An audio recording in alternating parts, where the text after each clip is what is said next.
পুন্ড্রবর্ধন বাংলার এক প্রাচীন জনপদের সমৃদ্ধ ইতিহাস। বাংলাদেশ ও পশ্চিমবঙ্গের ইতিহাসের গভীরে তাকালে যে প্রাচীন ও শক্তিশালী জনপদগুলোর নাম সবার আগে আসে, তার মধ্যে পুন্ড্র অন্যতম। আর্য সভ্যতার আগমনের আগে থেকেই বঙ্গভূমিতে যে অনার্য জাতিগোষ্ঠী বাস করত, তাদের মধ্যে পুন্ড্ররা ছিল সবচেয়ে প্রভাবশালী। সময়ের সাথে সাথে এই জনপদটি পুন্ড্রবর্ধন নামে পরিচিতি লাভ করে এবং বঙ্গভূমির রাজনৈতিক, অর্থনৈতিক ও সাংস্কৃতিক কেন্দ্রবিন্দুতে পরিণত হয়। এর রাজধানী ছিল পুন্ড্রনগর, যা বর্তমানে বাংলাদেশের বগুড়া জেলার মহাস্থানগড় নামে পরিচিত। পুন্ড্রদের উল্লেখ পাওয়া যায় বৈদিক সাহিত্য, রামায়ণ, মহাভারত এবং বিভিন্ন পুরাণে। ঐতরেয় ব্রাহ্মণে পুন্ড্রদের গদস্যু বা অনার্য জাতি হিসেবে উল্লেখ করা হয়েছে। মহাভারতের কাহিনী অনুসারে পুন্ড্র ছিল বলি রাজার 5 পুত্রের একজন, যিনি বঙ্গ, অঙ্গ, কলিঙ্গ ও শুম্ভের মতো রাজ্য প্রতিষ্ঠা করেছিলেন। এটি প্রমাণ করে যে পুন্ড্র জনপদটি ছিল অত্যন্ত প্রাচীন। চীনা পরিব্রাজক হিউয়েন সাংয়ের ভ্রমণ কাহিনীতেও পুন্ড্রবর্ধনের উল্লেখ পাওয়া যায়, যা থেকে এর ভৌগোলিক অবস্থান এবং সমৃদ্ধি সম্পর্কে ধারণা। মৌর্য যুগ ও খ্রিস্টপূর্ব 3 শতক। পুন্ড্রবর্ধনের সবচেয়ে প্রাচীন শিলালিপি প্রমাণটি হল মহাস্থানগড়ে প্রাপ্ত ব্রাহ্মী লিপিতে লেখা একটি শিলাখণ্ড। এটি মৌর্য সম্রাট অশোকের শাসনকালের বলে মনে করা হয়। এই লিপি থেকে জানা যায় যে পুন্ড্রনগর ছিল মৌর্য সাম্রাজ্য একটি গুরুত্বপূর্ণ প্রাদেশিক প্রশাসনিক কেন্দ্র। সেই সময় এক ভয়াবহ দুর্ভিক্ষ মোকাবেলার জন্য রাজকোষ থেকে প্রজাদের শস্য ও অর্থ ধার দেওয়ার নির্দেশ দেওয়া হয়েছিল, যা থেকে তৎকালীন রাষ্ট্রীয় ব্যবস্থার জনকল্যাণমুখী চরিত্রের পরিচয় মেলে।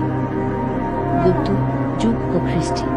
গুপ্ত যুগ ও খ্রিস্টীয় 4-6 শতক। গুপ্ত সাম্রাজ্যের সময় পুন্ড্রবর্ধন এর স্বর্ণযুগে পৌঁছায়। এই সময় এটি পুন্ড্রবর্ধন ভুক্তি নামে পরিচিত ছিল, যা ছিল গুপ্ত সাম্রাজ্যের সর্ববৃহৎ এবং সবচেয়ে গুরুত্বপূর্ণ প্রদেশগুলির একটি। দামোদর পাহাড় সহ উত্তরবঙ্গের বিভিন্ন স্থান থেকে প্রাপ্ত তাম্রশাসন থেকে জানা যায় যে গুপ্ত সম্রাটরা সরাসরি এই প্রদেশ শাসন করতেন এবং তাদের নিযুক্ত উপপ্রাদেশিক শাসকরা এখানকার শাসন কার্য পরিচালনা করতেন। এই সময় ভূমি ক্রয় বিক্রয়, কর ব্যবস্থা এবং প্রশাসনিক কাঠামো সুসংগঠিত ছিল। গুপ্ত পরবর্তী ও পাল যুগ ও খ্রিস্টীয় 8-12 শতক। গুপ্তদের পতনের পর শশাঙ্কের গৌড় রাজ্যের অধীনে পুন্ড্রবর্ধন একটি গুরুত্বপূর্ণ অংশ ছিল। এরপর শুরু হয় বাংলা পাল শাসন। পাল রাজারা ছিলেন বৌদ্ধ ধর্মের পৃষ্ঠপোষক এবং তাদের শাসনামলে পুন্ড্রবর্ধন বৌদ্ধ জ্ঞান ও সংস্কৃতির এক বিশাল কেন্দ্রে পরিণত হয়।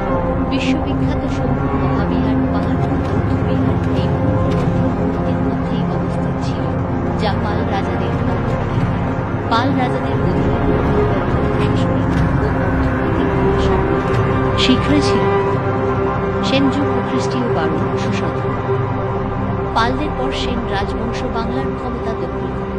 সেনদের শাসনামলেও পুন্ড্রবর্ধন একটি গুরুত্বপূর্ণ প্রশাসনিক বিভাগ বা অভিজ্ঞ হিসেবে নিজের অস্তিত্ব বজায় রাখে। তবে সেনরা ছিলেন হিন্দু ধর্মের পৃষ্ঠপোষক, তাই এই সময় বৌদ্ধ ধর্মের প্রভাব কিছুটা কমে আসে এবং ব্রাহ্মণ্যবাদী হিন্দু ধর্মের প্রসার ঘটে। পুন্ড্রের শাসন। পুন্ড্র একটি স্বাধীন রাজ্য হিসেবে সবসময় শাসিত হয়নি। এর দীর্ঘ ইতিহাসে এটি বিভিন্ন সময়ে বৃহৎ সাম্রাজ্যের অধীনে একটি প্রদেশ বা ভুক্তি হিসেবে শাসিত হয়েছে। তাই পুন্ড্রের শাসকদের একটি নিরবচ্ছিন্ন তালিকা তৈরি করা প্রায় অসম্ভব। তবে বিভিন্ন যুগের শাসকেরা নিম্নরূপ। প্রাক-মৌর্য যুগ এই সময় পুন্ড্রদের নিজস্ব রাজা বা গোষ্ঠী প্রধান ছিল বলে মনে করা হয়, কিন্তু তাদের নাম ইতিহাসে পাওয়া যায় না। মৌর্য শাসক সম্রাট চন্দ্রগুপ্ত মৌর্য এবং অশোকের মতো মৌর্য সম্রাটদের অধীনে পুন্ড্রনগর একজন প্রাদেশিক শাসক দ্বারা নিয়ন্ত্রিত হতো, তবে সেই প্রশাসকদের নাম জানা যায়নি। গুপ্ত যুগের প্রাদেশিক শাসক অপরিক গুপ্ত সম্রাটদের অধীনে পুন্ড্রবর্ধন ভুক্তির কয়েকজন শাসকের নাম তাম্রশাসন থেকে পাওয়া যায়, যেমন চিরাতত্ত্ব সম্রাট কুমারগুপ্তের সময়কার একজন উপরিক, ব্রহ্মদত্ত ও জয়দত্ত সম্রাট বুধগুপ্তের সময়কার উপরিক। পাল শাসক ও পাল বংশের সকল প্রভাবশালী রাজাই পুন্ড্রবর্ধনের শাসক ছিলেন, কারণ এটি তাদের সাম্রাজ্যের কেন্দ্রবিন্দু ছিল।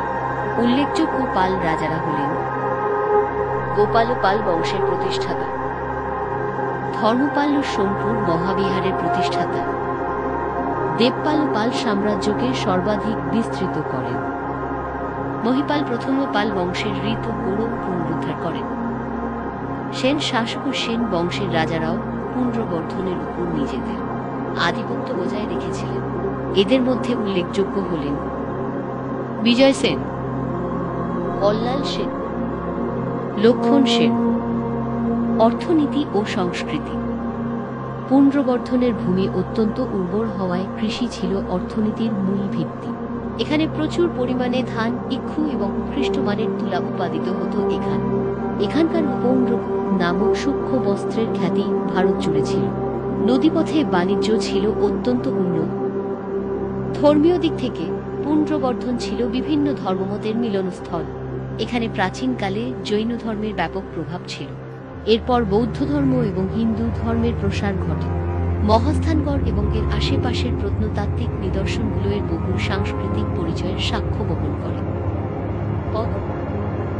আনুমানিক 1204 খ্রিস্টাব্দে তুর্কি সেনাপতি ইখতিয়ার উদ্দিন মুহাম্মদ বখতিয়ার খলজির বঙ্গ বিজয়ের পর সেন শাসনের অবসান ঘটে। এর সাথে সাথেই পুনর্বর্ধনের প্রায় 1500 বছরের গৌরবময় অধ্যায়ের সমাপ্তি হয়।